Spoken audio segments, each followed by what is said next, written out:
সবাইকে ওয়েলকাম সিংহরাই ব্লগে। তো আজকে নিয়ে চলে এসেছে একটা নতুন ভিডিও, চলো দেখে নাও। ভিডিওতে ভিউজ হচ্ছে না, রিলসে ভিউজ হচ্ছে না, তো কি করব আমরা? যে আমরা যদি ভিউজ না পাই তো আমরা কি করে কাজ করব? সবারই মনটা খারাপ হয়ে যায় ভিউজ না হলে।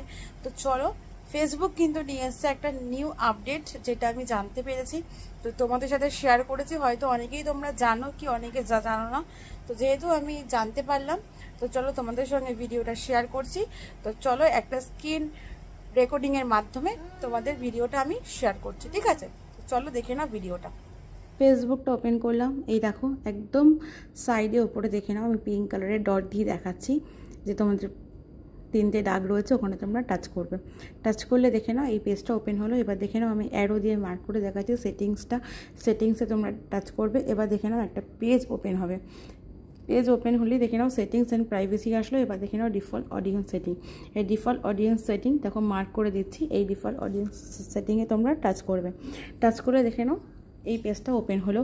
এবার দেখে নাও পাবলিক, ফ্রেন্ডস, কাস্টম রয়েছে। তো সবার কিন্তু কাস্টম থাকে, আমি যেহেতু পাবলিক করেছি তো তোমরাও কিন্তু পাবলিক করবে। পাবলিক করলে তোমাদের ভিডিওটা তোমাদের ফ্রেন্ডস বলো, তুমি তাকে যদি শেয়ার করে তারাও পাবে দেখতে, এবং বাইরের যারা অডিয়েন্স রয়েছে তারাও পাবে। তার ফলে কি হবে, আমাদের রিলস বা ভিডিও আমরা যেটাই আপডেট দেবো সেটা কিন্তু ভিউজটা ভালো হবে। কাস্টমটা করবে না, পাবলিক অবশ্যই করে রাখবে। তারপরে নেক্সটে যাবে, নেক্সট থেকে দেখো তোমরা সব পাবলিক এখানে পাচ্ছ দেখতে। এবার কনফার্ম করে ডান করে দেবে। তো যদি ভিডিওটা ভালো থাকে অবশ্যই সাপোর্ট করো আর শেয়ার করে দিও।